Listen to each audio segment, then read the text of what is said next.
Welcome back to the FanSpeak Network and another episode of Sibling Showdown. Of course, each week we cover the Underdog Battle Royale contest. So we're going to do that for the divisional round.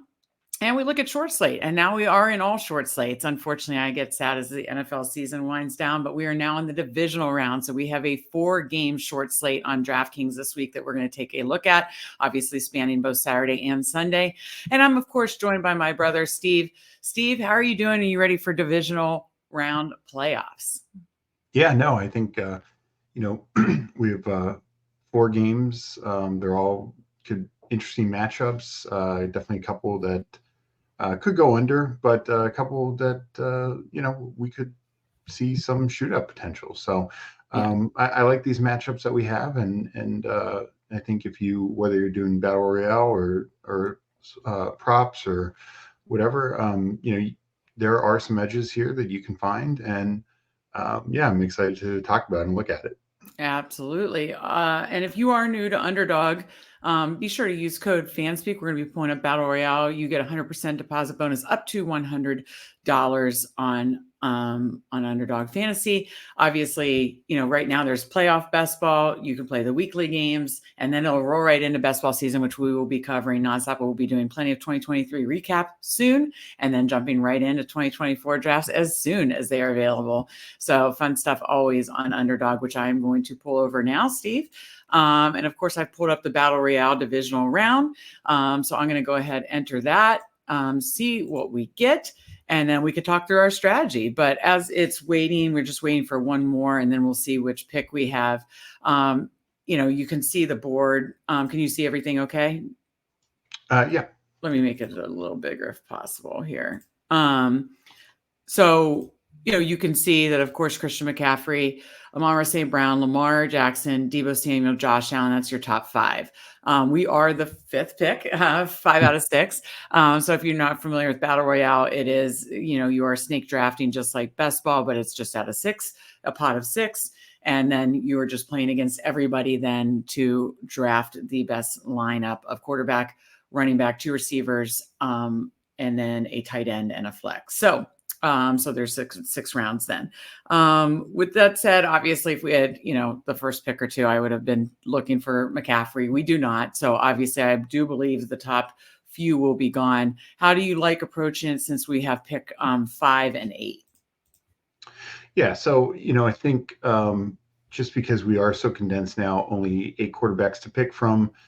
So now every quarterback's kind of getting taken, 6 of the 8 are that, when you have an edge and you can get a Lamar or Allen and they separate, that's going to be huge because it's, they're going to be taken in almost every lineup. So I don't mind taking quarterback in the first round, as opposed to, regular season when I almost never would. Kind of the same with. To your point, Josh Allen went 3rd. So it went Amon-Ra, Christian McCaffrey, Josh Allen, and then we're up in 1. Yeah, kind of the same. This week, tight end is actually kind of deep. So I think it's one thing that you can wait on. Running back, I think, thins out. McCaffrey was the clear 1, but I think Pacheco is pretty close to 2. Yep. So if Lamar's here, I'm taking Lamar. I would take Lamar. Yeah. If he's not, what do we do? Take Pacheco. I know he's not the next guy, feels, but I would. I like Deebo, but Deebo is fine, but I honestly like Evans more than Deebo. But yeah, I guess that's true. I just would like to get exposure to that San Francisco offense, but I like Rice too. Like the next 4 or 5 receivers, I feel. All right, I'll take Pacheco. It's queued up. So that's my argument is maybe James Cook is similar to Pacheco, but so 4 receivers, we're getting one of them. Right. Okay. So I'm gonna interrupt you. I mean, they were doing like a 49ers stack at 6-7.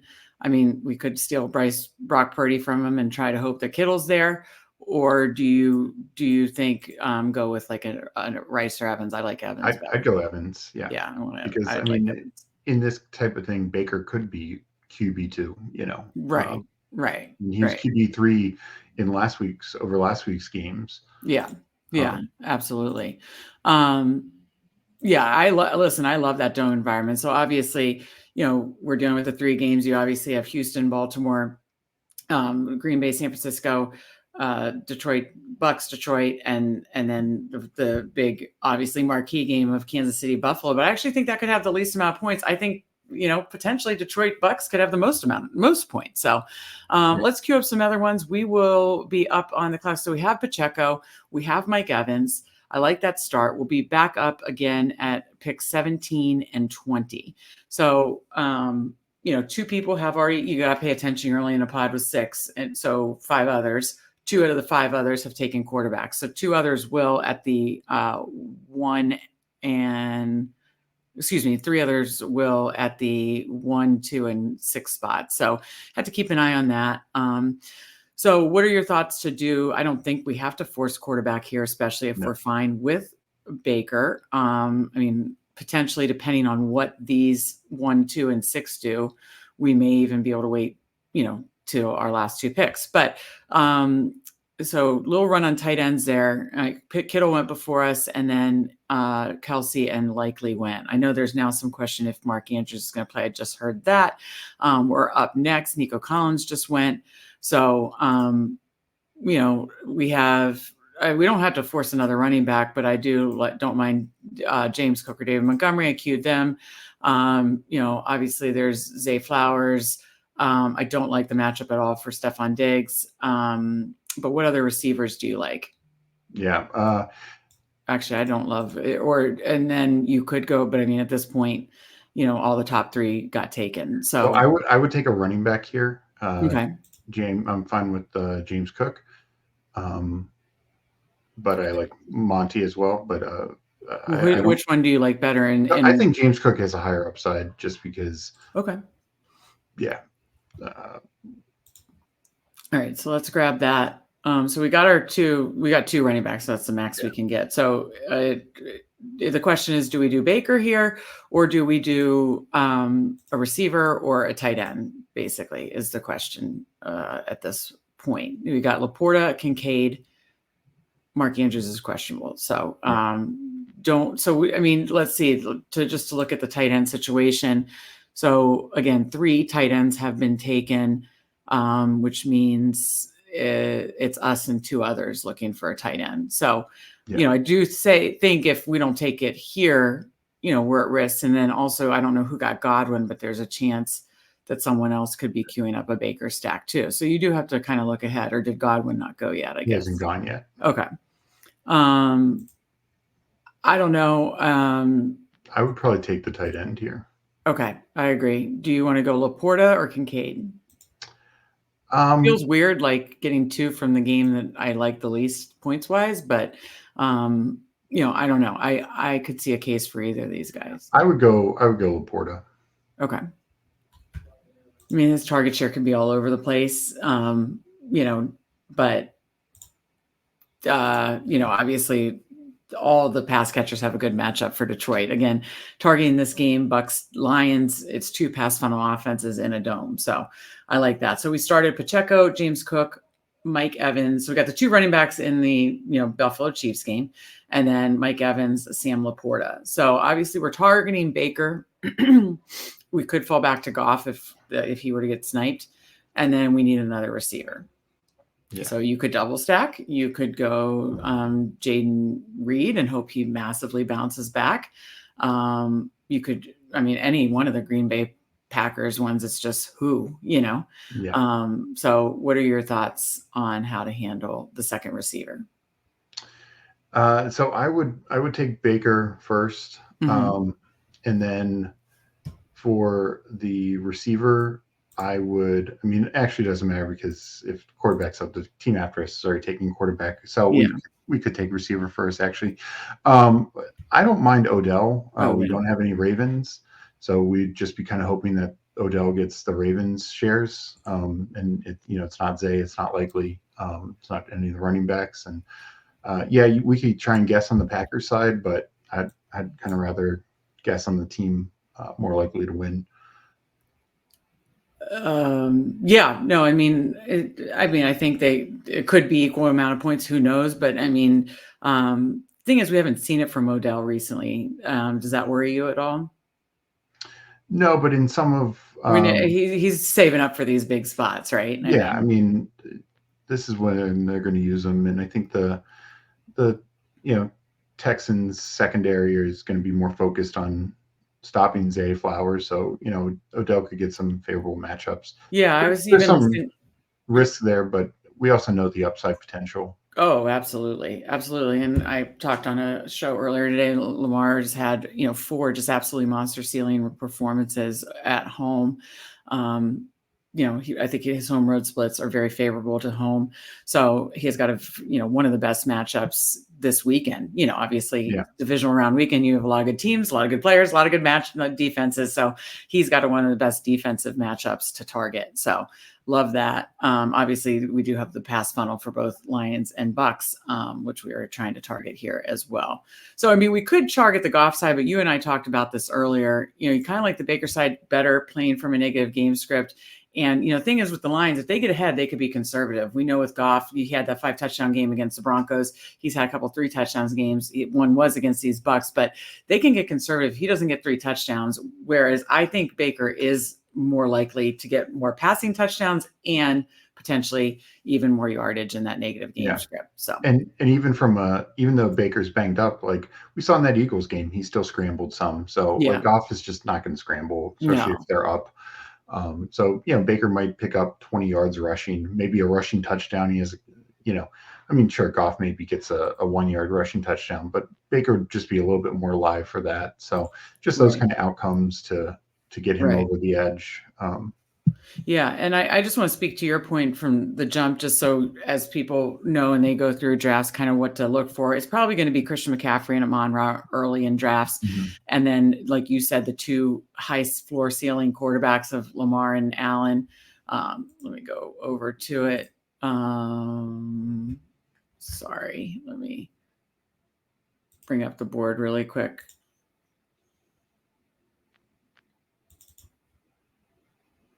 Wait, how do I bring over the board, Steve? You need to go, I think if you go down. That's okay. We'll just talk it through. So anyways, as you saw, the 2 quarterbacks of Lamar and Allen go in the first round.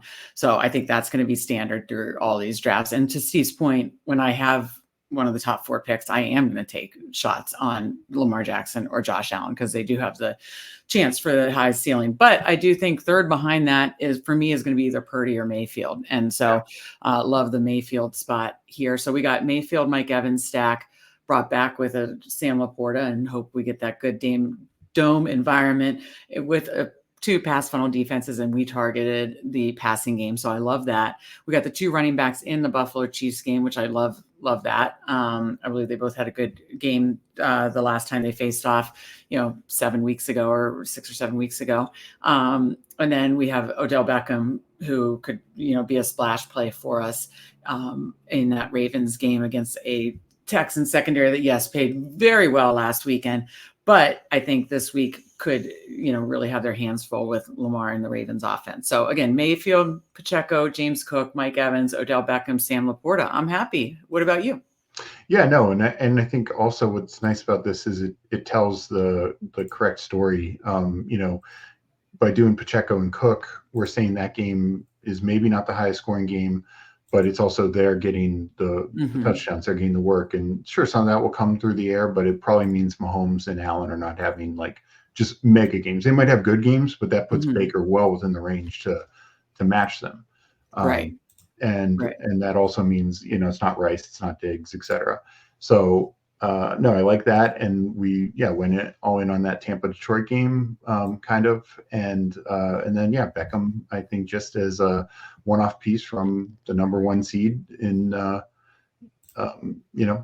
team literally with the best overall record, the Ravens. So why not? And Ravens are potentially spread out, especially if Andrews is back. But they paid Beckham $15 million for a reason. This is the reason. This is the reason. Exactly. No, that's an excellent point. I love that. And be sure to check out, we will have a full article breaking down this short slate, which we're about to talk about on DraftKings. We do a short slate strategy survey each week. Sometimes we break it out Saturday and Sunday short slate. This week, we're going to break it out just the full 4-game Saturday short slate. So look for that on fanspeak.com. And of course, be sure to like and subscribe. Now let's get over to DraftKings and talk through the short slate of the 4-game divisional slate. And, we kind of essentially talk through it in a way by talking through in the context of Underdog Battle Royale drafts, who we like, who we maybe don't like. Now we need to apply it to obviously salary format. So I'll kick it to you first, Steve, kind of our survey format that you'll see. Give me, I won't just say one, give me your 3 top quarterback, receiver stacks. Yeah. Or if you want to run a quarterback naked or, very lightly stacked, I think that applies here too. So I'll set you up for that. But give me your 3 top quarterback stacks. So I would say Purdy and whoever you want. Yeah. I mean, you can do McCaffrey to just get all the touchdown equity. I like that. Yeah. Kittle, has a great matchup. But, I mean, we know Debo, Ayuk can break slates just as easily. Mm-hmm. So love that. Definitely love double stacking Purdy as well. I like Baker and Evans.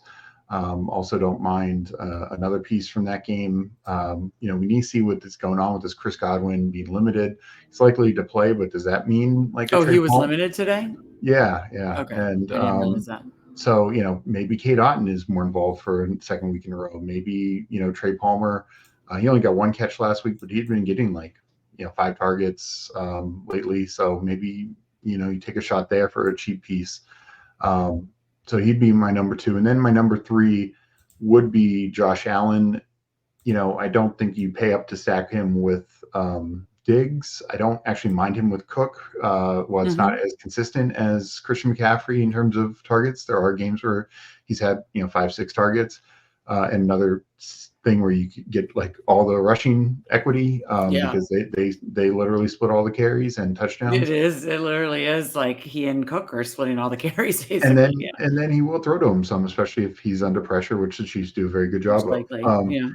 But the other one is, Shakir, particularly if Gabe Davis is out, and Kincaid. I mean, Kincaid, I think, is a really good tight end, and has the upside to, get in the Kittle Kelsey range of tight end upside if need be. So yeah. No, those are pretty much we're pretty much aligned there. The one other one that I'm debating about is Lamar Jackson too. Just I mentioned on talking it through on Underdog, talking about Beckham, his home road splits, 4 30-point games at home this season, plus 30+ point games at home this season. Great matchup against the Texans, kicking off this divisional round at home. Yeah, I think there's going to be some wins here in Baltimore. Nothing too crazy, nothing too insane that's going to, really drive you away from the total. So do like Lamar Jackson. I don't feel like you have to force a stack, though. I will say if Andrews is out, I heard now his status is a little murkier. Yeah. When I thought Andrews is in, I was what do I do? Maybe I will just do like a Beckham or something. Don't, want to, I like too many other receivers to, want to spend too much money in this game at receiver. But I think you can really target tight ends against the Texans. So if Andrews is out, I really like stacking Lamar with Likely. So, okay, that covers stacks. Now, well, that stack and the Allen stack I really like. My favorite game is definitely Bucks Lions. Is that the same for you? Yeah, I mean, I think we have 2 really. One, it's in a dome, and San Francisco is probably going to be pretty good weather. Baltimore and Buffalo could be at least windy, maybe cold too. Yeah, and cold. It's in a dome, and both are really bad secondaries. We see it. While the Eagles couldn't take advantage, but Devonta Smith did. So even looking from individual pieces, did. Yeah, he looked awesome. Yeah, and I've said it before. It wasn't just the Rams and Puka Nacua last week. I mean, we've seen Nick Mullins And granted, Mm-hmm. Nick Mullins has been playing with some really good receivers and weapons Yeah. in Addison and Jefferson, but we've seen Nick Mullins put up 2 monster games in recent weeks against this Lions secondary. So, I just think these are 2 secondaries you can exploit, and weak secondaries are one of the best ways to have an explosive game. Right. Both teams are better against the run. I think the Bucks' run defense is a little bit more exploitable. Mm-hmm. So Detroit could still, focus on the run a little bit more there. But yeah, I just think both teams can throw the ball enough. And when you mentioned about Goff earlier, Mm-hmm. part of the issue is like he could throw a lot of yards or a decent number of yards, Yeah. but still when they get inside the red zone, it still could be the Gibbs and It's the Monty show. Gibbs Monty show. Yeah. Yeah. Yeah. So that's just limited his fantasy point upside. But yeah, they can move the ball up and down the field on this team. I mean, to that point, Steve, look at, outside that Denver 5 touchdown game, which was huge in best ball playoffs, and then he let us down the next 2 weeks. It's 1 or 2 touchdowns basically every week, except for against Carolina. And these against Buccaneers, he only had 2 as well. He just threw for 353. Yeah. So I'm sorry, he had 3 against Seattle, week 2, 3 against Carolina. But, I really think you're going to need 3 touchdowns from your quarterback this week, whether, in the case of like Lamar, Allen, even a Mahomes, like if one of it's on the ground, I think maybe, who knows, maybe it's just a low scoring quarterback week. But generally, I think with the quarterbacks on the slate, we're going to need most likely a 3 touchdown performance. And for someone like Goff, they would really need like a 303 with absolutely no rushing. So, and I think Goff's going to come in high owned. I like Goff's props, like his passing line. I think he could throw all over this Bucks team. I like Amon-Ra's props. I like, his receivers props. I just, I like playing his receivers. I absolutely, Amon-Ra and Evans, I would be fine if all my lineups were pre-built with Amon-Ra and Evans in this game, but I just can't get to the Goff side. So yeah, I love this game, but more just attack, trying to get like 2 to 3 receivers in almost every single one of my lineups. Is that kind of how you see yourself treating it? Like maybe if Amonte or Gibbs somehow naturally fit, yes, Rachaad White's an absolute fade for me. But yeah, I want at least 2 or 3 receivers from this game in almost every lineup. Yeah. I'm not totally against Rachaad White, but I just it's not my favorite. But I for the same reasons that he could see more dump offs in this game, particularly if Chris Godwin is injured. He's not getting there on the ground. He's not going to be able to run it. No, he's not going to run on it. He's not going to. He hasn't been. It'll be like some of his earlier games in the year when he was getting like 5 to 7 targets. Right. It's been a little while since we've seen it. To be that. Yeah. So, okay. Well, what else? So we both love this game and attacking the passing game in this game. We both are pretty aligned on our quarterbacks. Do you have any? Let's go to values next. What are your favorite value plays on this slate? Yeah. Obviously a lot of running backs are priced around the same. Yeah. The one guy that kind of sticks out would be Justice Hill. Yep. They did obviously sign Dalvin Cook, so how much he's involved. They cut Melvin Gordon, so probably a wash there. But Justice Hill, just since we're talking DraftKings here, full point PPR, he could get enough points if it isn't a high running back scoring week, just by catching 5 balls, and getting a few carries as well. So he would be the one where you're saving like 1,200 plus from the other kind of running back core group, and of course way more from McCaffrey, though he's a great way to help fit McCaffrey. Yeah, definitely is a great way to fit McCaffrey. But yeah, no, so Hill would be the one running back that I'd point to. Receivers. Boy, it's a little tough because some of the Packers are interesting, but as we talked kind of before with the when we were doing the Battle Royale, where do you go? They're very similar, and it's tough to get excited about. Yeah, if you look at the price, I just highlighted the Packers receivers. You have Dubs 56, Reed 5.2, Wicks 4.9, Watson 4.2, and then Bo Melton 3.3. I mean, it's tough. The route percentage is close. I think Watson's will go up, which means it could be even closer just in general, just these guys just rotating in. And there's really no signal. Some teams you can say, well, it's this defensive matchup, so it's really going to be you want to target this guy. You really don't see that with the Packers. It's like, and they don't have that guy that is like someone's going to be force fed or someone's going to be force fed in this situation. There's really no predictive value to say, oh, it's definitely a Dubs game. It's definitely a Reed game. I think Reed personally is the one of the most talented and been the most consistent this season outside of his injuries. But Wicks is shown to be very talented. We know how explosive Watson can be when he's healthy, but that's been rare this season. But we saw it on Thanksgiving. Could he do that again? Wouldn't surprise me.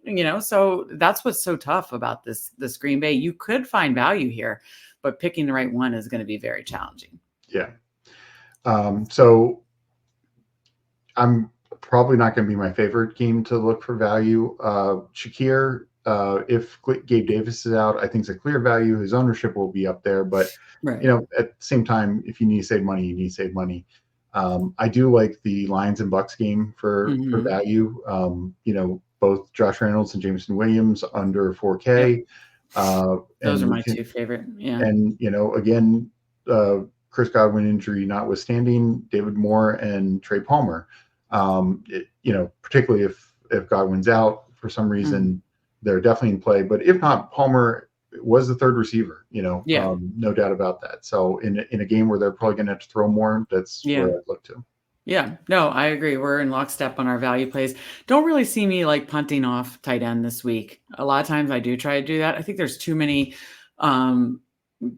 opportunity cost here with the tight ends at the top that you could absolutely get lapped by like a Kelsey, Laporta, Kittle. I really do like, this isn't value, but again, I do like the Kincaid likely range of 4.7, 4.8, but I don't see myself punting off Packers.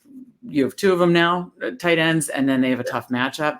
And only if Chris Godwin would be ruled out, which, he's just was limited today. So, I think obviously they're playing for their season. I think he's going to try to go at all costs. So, but yeah, Otten had a great game, but, that's been kind of outlier, for the season. So very outlier for the season. So don't see me punting down. Just think there's too much of an opportunity cost. I will probably be likely and above. I will likely be likely and above this week. And, I do think you could do two tight ends if you felt like, and I just kind of want to keep it more balanced and, want to pay 4.7 to 5 something at two spots and you like them better than some of the receivers there. I don't have a problem with that because there's ceilings there for all those guys and up. So any massive, like, I don't, it's still early to like try to really figure out and parse through the ownership. So we need to kind of wait on that as far as making any big contrarian stands. But is there any major massive fade or contrarian stand one way or another, either fading a high owned guy or just plain loading up on a contrarian guy that you see yourself doing? Yeah. I don't see myself playing a lot of Zay Flowers, even in Lamar stacks.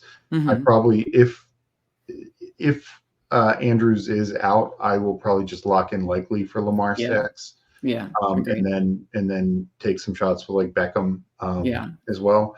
And I know Zay Flowers has definitely had some big time games, but it's also, it's so streaky. Sometimes he gets these 10, 13 target games, sometimes he gets 3, and sometimes those still work out. So it's so last time it was 3 for 106 against Miami. Yeah. So I mean, you can see it in his box score. It's 8, 12, 8, 23, 21, 22, 20, it's all over the map. And like you said, sometimes it's predicated on a ton of targets, like 13 against San Francisco. And sometimes he's getting it in 3 against Miami. Yeah. And then sometimes he's, barely getting anything against Jacksonville. He played that whole game. That wasn't like he got injured or something. Yeah. It's just, they weren't getting him the ball. So I remember, I think I had his props in one of those. So yeah. So that can be a bit frustrating. And I think I'll lean towards likely or Beckham for cheaper, just because there's other guys in this receiver range that I like better. Well, and the other thing is Houston is very susceptible to tight ends. We saw Njoku have a big game that week. There's other times you can point to, in fact, K-Don's biggest game of the year was against the Texans. He had 2 touchdowns.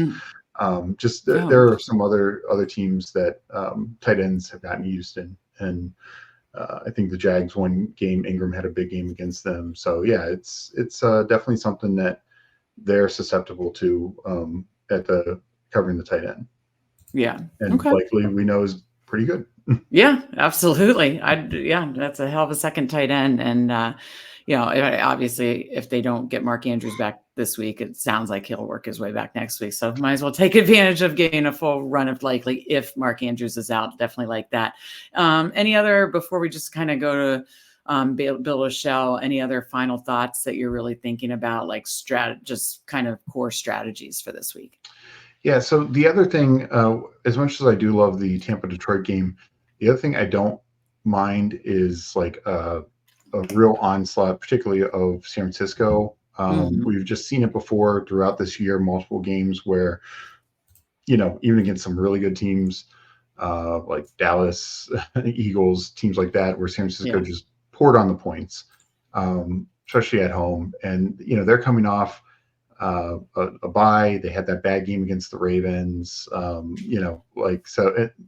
They rested guys the final week. So I just think this could be get right. And if you remember their first playoff game last year, they started out slow against Seattle, but they poured it on the second half. I mean, they absolutely dominated that game. Oh yeah. It was very close at halftime and they just absolutely trucked them.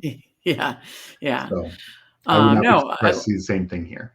I like that. That's why my quarterbacks right now are those four, the Lamar, Josh Allen, Purdy, and Baker. And I feel good about that, like kind of just rotate. And obviously, because I'm going to play some 2-game, and I know you will too. Yeah. Obviously 4-game is the main slate. And I'll decide which of those I'm incorporating the most in the 4-game slate. But then I can obviously expose myself to those 4 within the 2-game slate as well. Because I have 2 on each. I have Lamar and Purdy on the one on Saturday, and then Allen and Baker on Sunday. So I'm really with you there. And I could definitely see a build doing more of a 49ers onside. Is that something that you want to build a show here, or do you want to do more like incorporating, the passing game of the Lions Bucks? Those are kind of the 2 concepts we like a lot. Yeah. Oh, and one other point I will make is and I think you can do the same concept with Lamar. But I would not do it with Gus Edwards. I'd definitely do it with Justice Hill, just from a correlation standpoint. So I would just make sure I do it from that approach. But that's probably where I would play like a Zay Flowers in like a full onslaught and just thinking it's total them all getting there. Right. He's having one of his like 350-yard type games. Right. Okay. Well, I like this. And again, this is all going to be up on fanspeak.com, the short slate survey. Check that out. It'll be up by Friday afternoon. So check that out. And of course, check out our betting card will be updated for Saturday, for Sunday slate. So check that out as well.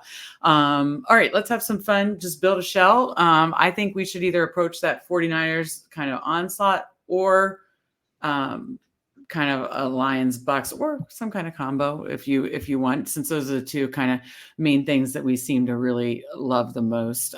Again, we talked about other stacks we like Lamar and Josh Allen, but how do you want to approach it? I'll let you decide.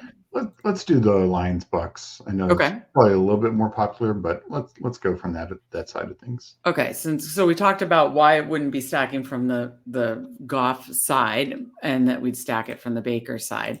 So I'll just go ahead and preload it with Baker and Evans, and I assume Amon-Ra St. Brown, correct? Yeah. Okay. Then where do you go from there? I'm just going to plug in like a cheap defense. Where would you go from there next? I think we should still try and as much as it gets painful because we already have 2 high-priced receivers, let's go with Christian McCaffrey. I was hoping you'd say that. Okay.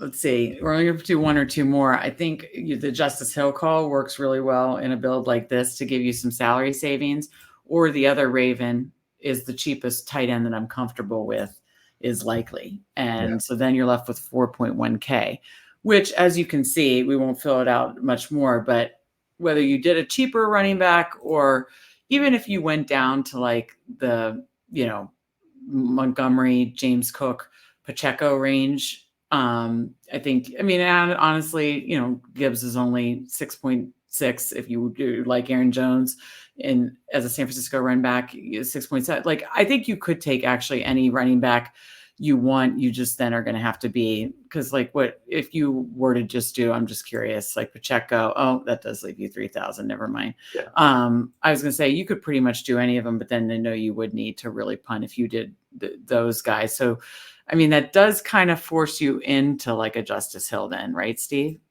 Yeah, I think it does by doing ASB and Evans and McCaffrey. I mean, I think if you wanted to punt off tight end, you could also do that. Like if you said, and like, this would say be I'm going to double stack with Otten or something like that. This would be the build to do it with Baker. Right. Then you can get away. Okay, so we did like a 2v2 basically, and you could either do one of the two Ravens. You could punt off that second running back, or get a running back that you're maybe a little more comfortable with, but then punt down that tight end. And then obviously this would make sense like in a Baker double stack. So yeah, I think either is fine, but I have to say, like, getting access to the passing game of the passing, of the passing environment, I like the best. Also, I believe Baker himself is going to be, lower owned comparatively, obviously, on the slate compared to the other quarterbacks, not the lowest owned, but lower owned. And then you're just jamming in. This is like a team jam them in, as they used to say in the Le'Veon Bell. What was it? The Le'Veon Bell, Todd Gurley days? Was that? Yeah. David Johnson. David Johnson. Thank you. Le'Veon Bell, David Johnson days, the team jam them in. This is kind of like another version of team jam them in. I'm going to get McCaffrey. I'm going to get Mike Evans. I'm going to get Amon-Ra. And I'm going to move on and make it work from there. And I think you can with some of the receiver value we mentioned. So I think that's a good place to leave it. I'm really excited about the slate. When I started the research this week, I was kind of like, oh, I don't know what I'm doing. And, there's just at this point, right, there's not games you can cross off. There's not teams you can cross off. Yeah. It's a short slate, but all the teams are good. All the players are good, for a reason. Yep. So it's much harder. But I think that presents its own edges. And now I'm feeling a lot more comfortable with the slate. How about you? Yeah, no. And it's the same sort of thing. I think the important thing is to just look at each position in the context of what you have. And that's why it is tough to get away from a Christian McCaffrey. Yeah. It's not impossible. I mean, if McCaffrey only has a low 20s game, guys like Pacheco, Cooks, the Detroit guys can all easily get there. So, but that's you need to play it that way. And probably if McCaffrey's doing that, then I'd probably have two 49ers like Debo and Kittle or something like that. Oh, if you're fading McCaffrey. If you're not having McCaffrey. Yeah, exactly. Because that's probably why he's not putting up 30. Right, exactly. And vice versa, like for some of these other situations. So no, I think that's how you have to play it. And, even though there's some big play receivers, and we saw this when we did the Underdog Battle Royale, is receiver got thin pretty quick. And so if you're going to spend up, like there's these key guys at the top, like the first like 6-7 receivers are really, really good. But after that, it gets really, really thin. And that's why like a mid guy like Flowers, you're paying not, kind of in between that, like Rice and the Green Bay guys. And it's like the Green Bay guys have just as much upside for hundreds less, or Rice is much more consistent. So, it's that kind of, math that you have to work out for yourself, but just make sure the build makes sense and tells a story, basically. Tells a story that can fit properly. Okay. No, I think that's a perfect way to end it.